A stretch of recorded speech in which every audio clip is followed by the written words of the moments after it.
करवा चौथ का व्रत सौभाग्यवती स्त्रियां अपने पति की लंबी आयु की कामना ईश्वर से करने के लिए रखती हैं।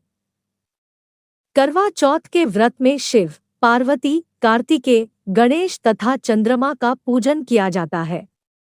महिलाएं सारे दिन निर्जला उपवास करती हैं और शाम को पूजा एवं करवा चौथ की कथा करने के बाद चंद्रमा के दर्शन करके अपनी अपनी परंपरा का निर्वाह करते हुए व्रत एवं उपवास संपन्न किया जाता है।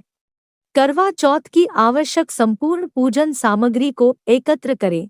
व्रत के दिन प्रातः स्नानादि करने के पश्चात यह संकल्प बोलकर करवा चौथ व्रत का आरंभ करें। मम सुख सौभाग्य पुत्र पौत्रादि सुस्थिर श्री प्राप्ते करत चतुर्थी व्रत में करिष्ये।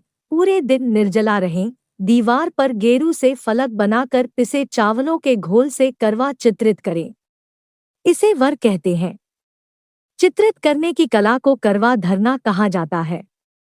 8 पूरियों की अठावरी बनाएं, हलवा बनाएं, पक्के पकवान बनाएं, पीली मिट्टी से गौरी बनाएं और उनकी गोद में गणेश जी बनाकर बिठाएं। गौरी को लकड़ी के आसन पर बिठाएं। चौक बनाकर आसन को उस पर रखें। गौरी को चुनरी ओढ़ाएं। बिंदी आदि सुहाग सामग्री से गौरी का श्रृंगार करें। जल से भरा हुआ लोटा रखें। वायना भेंट देने के लिए मिट्टी का टोंटीदार करवा ले। करवा में गेहूं और ढक्कन में शक्कर का बूरा भर दें।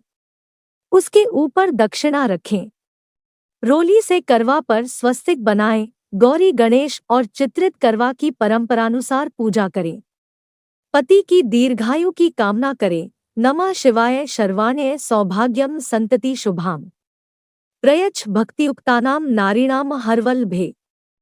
करवा पर 13 बिंदी रखें और गेहूं या चावल के 13 दाने हाथ में लेकर करवा चौथ की कथा कहें या सुने। कथा सुनने के बाद करवा पर हाथ घुमाकर अपनी सासुजी के पैर छूकर आशीर्वाद ले और करवा उन्हें दे दे।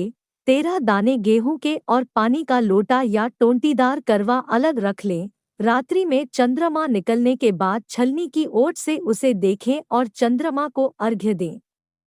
इसके बाद पति से आशीर्वाद लें। उन्हें भोजन कराएं और स्वयं भी भोजन कर लें। करवा चौथ की व्रत कथा। बहुत समय पहले की बात है। एक साहूकार के 7 बेटे और उनकी एक बहन थी जिसका नाम करवा था। सभी भाई अपनी बहन से बहुत प्यार करते थे। पहले उसे खाना खिलाते और बाद में स्वयं खाते थे। शादी के बाद एक बार जब उनकी बहन मायके आई हुई थी तो चतुर्थी के व्रत वाले दिन शाम को जब भाई खाना खाने बैठे तो अपनी बहन से भी खाने का आग्रह करने लगे। बहन ने बताया कि उसका आज व्रत है और वह खाना चंद्रमा को अर्घ्य देकर ही खा सकती है। सबसे छोटे भाई को अपनी बहन की हालत देखी नहीं जाती और वह दूर पेड़ पर एक दीपक जलाकर चलनी की ओट में रख देता है। जो ऐसा प्रतीत होता है जैसे चतुर्थी का चांद हो। उसे देखकर करवा उसे अर्घ्य देकर खाना खाने बैठ जाती है। जैसे ही वह पहला टुकड़ा मुंह में डालती है उसे छींक आ जाती है। दूसरा टुकड़ा डालती है तो उसमें बाल निकल आता है और तीसरा टुकड़ा मुंह में डालती है तभी उसके पति की मृत्यु का समाचार उसे मिलता है। वह बेहद दुखी हो जाती है।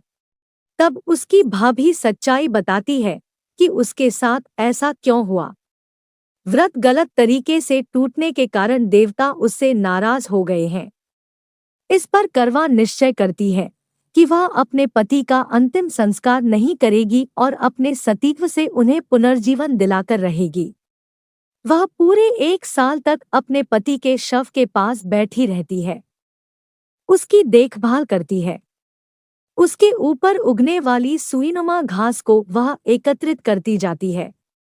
1 साल बाद फिर चौथ का दिन आता है तो वह व्रत रखती है और शाम को सुहागिनों से अनुरोध करती है कि यम सुई ले लो, ये सुई दे दो, मुझे भी अपनी जैसी सुहागिन बना दो। लेकिन हर कोई मना कर देती है। आखिर में एक सुहागिन उसकी बात मान लेती है। इस तरह से उसका व्रत पूरा होता है और उसके सुहाग को नए जीवन का आशीर्वाद मिलता है। इसी कथा को कुछ अलग तरह से सभी व्रत करने वाली महिलाएं पढ़ती और सुनती हैं। यदि आपको हमारे वीडियो पसंद आते हैं तो कृपया हमारे चैनल को लाइक, शेयर और सब्सक्राइब करें। धन्यवाद।